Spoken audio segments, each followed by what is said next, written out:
కార్తీక పురాణంలో 10వ అధ్యాయం. అజమిని పూర్వజన్మ వృత్తాంతము. జనకుడు వశిష్ఠుల వారిని గాంచి, మునిశ్రేష్ఠ, ఈ అజమీరుని ఎవరు? వాని పూర్వజన్మం ఎటువంటిది? పూర్వజన్మమున నెట్టి పాపములు చేసి ఉండెను. ఇప్పుడు విష్ణుదూతలు వైకుంఠమునకు తీసుకుని పోయిన తరువాత నేమి జరిగెను వివరించవలసినదిగా ప్రార్థించెను. అంతా నా మునిశ్రేష్ఠుడ జనక మహారాజు నాకు గాంచి ఇట్లు పలికెను.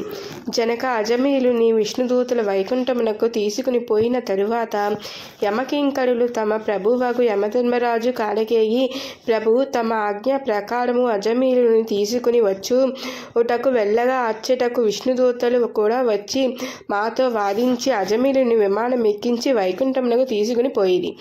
మేము చేయునది లేక చాలా విచారించుచు ఇచ్చటకు వచ్చిన వారము అని అభయం కంపితులై విన్నవించుకునేది. అవుడా, ఎంత పని జరిగెను! ఇప్పుడు ఇట్టి విధముగా జరిగి ఉండలేదే. దీనికి బలమైన కారణం ఏదైనా నుండి ఉండవచ్చును అని యముడు తన దివ్య దృష్టితో అజమీరుని పూర్వజన్మ వృత్తాంతమును తెలుసుకొని, ఓహో, అది ఆ సంగతి. తన అపసాన కాలమున నారాయణని వైకుంఠము వాసుని నామస్మరణ చేసిన ఉండెను. అందులకు గాను విష్ణుదూతలు వచ్చి వాణిని తీసుకొని పోయిరి. తెలియక గాని తెలిసిన గాని మృత్యు సమయమున హరినామ స్మరణ మనవుడు చేయుదురో వాడికి వైకుంఠ ప్రాప్తి తప్పక కలుగును. గనుక అజమీలుడు వైకుంఠ ప్రాప్తి కలిగేను గదా అని ఆనుకునేను. అజమీలుడు పూర్వ జన్మంలో మహారాష్ట్ర దేశమున ఒకనొక శివాలయంలో అర్చకుడిగా నుండెను. అతడు తన అపురూపమైన అందము చేతను, సిరి సంపద చేతను, బలము చేతను గర్విష్ఠి అయి వ్యభిచారి అయి శివారాధన చేయక శివాలయము గాని ధనమును నపారించుచునుండెను. శివుని విగ్రహము వద్ద ధూపదీప నైవేద్యములను బెట్టగా దుష్ట సహవాసములు మడిగి విచ్చలవిడిగా తిరుగుచుండెడి వాడు. ఇతనికి ఒక భేద బ్రాహ్మణ స్త్రీతో రహస్య సంబంధం ఉండేది. ఆమె కూడా అందమైన దిగుట చెయ్యునది లేక ఆమె భర్త చూచియు చూడనట్ల నుండిది. భిక్షాటనకై ఊరు ఊర తిరుగుచు ఏదో ఒక వేళ ఇంటికి వచ్చి కాలము గడుపుచుండెని వాడు. ఒకనాడు పొరుగురికి వెళ్ళి యోచన చేసి పెద్ద మూటతో బియ్యము కూరలు నెత్తిన పెట్టుకొని అలసిపోయి, నాకు ఈ రోజున ఆకలి మిక్కుటముగా వచ్చున్నది, త్వరగా వంట చేసి పెట్టుము అని భార్యతో నేను. అందులోకి ఆమె చేదరించుకొనుచు నిర్లక్ష్యముగా కాళ్ళు కడుకొనుటకు నీళ్లు కూడా ఎయ్యక అతని వంక కన్నెత్తి అయినను చూడక విటునిపై మనసు గలదియై మగని తూలనాడుట వలన భర్తను కోపం వచ్చి మూలనున్న కర్రతో బాధెను. అంత ఆమె భర్త చేతి నుండి కర్ర లాగుకొని భర్తను రెండింతలు కొట్టి బయటకు త్రోసి తలుపులు మూసివేయను. అతడు చెయ్యునది లేక భార్యపై విసుగు జనించుట వలన ఇక ఇంటి ముఖము పట్టరాదని తలపోసి దేశాటనకు వెడలిపోయాను. భర్త ఇంటి నుండి వెడలిపోయాను గదా అని సంతోషించి ఆమె ఆ రాత్రి బాగా ముస్తాబై వీధి అరుగుపై కూర్చుండి ఉండగా ఒక చాకలివాడు ఆ దారిన పోవుచుండెను.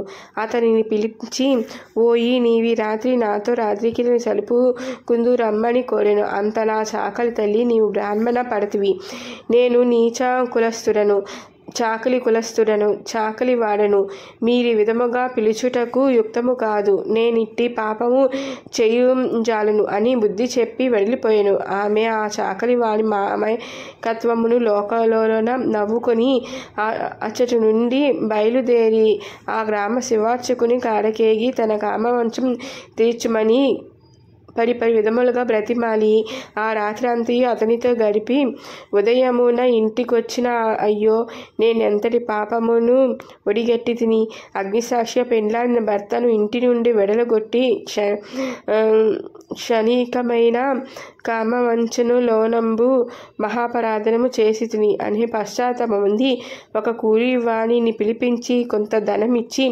తన భర్తను వెదకి తీసుకురావలసినగా పంపెను. కొన్ని దినములు గడిపిన తరువాత భర్త ఇంటికి రాగా పాదములపై పడి తన తప్పులను క్షమించమని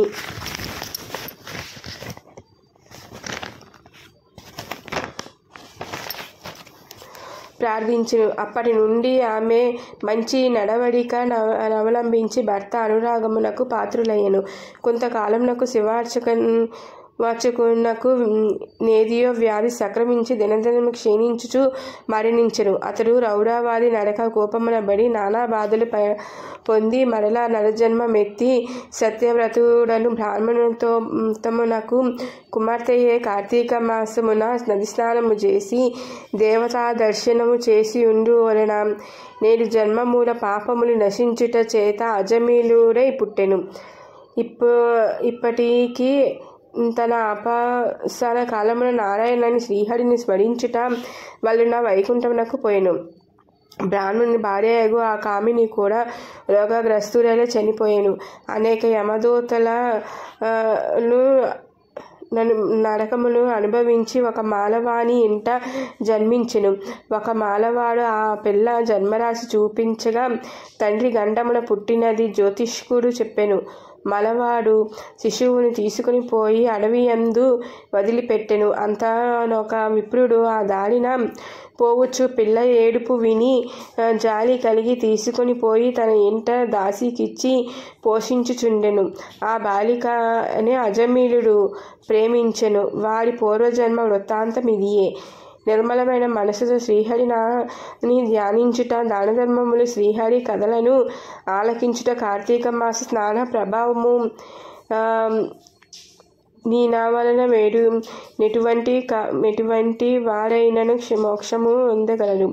కార్తీక మాస స్నాన ప్రభావముల వలన ఎటువంటి వారైనను మోక్షము పొందగలరు గాన కార్తీక మాసమందు వ్రతములు పురాణములు శ్రావణము చేసిన నరం వారు లిహపర సుఖములు పొందగలరు.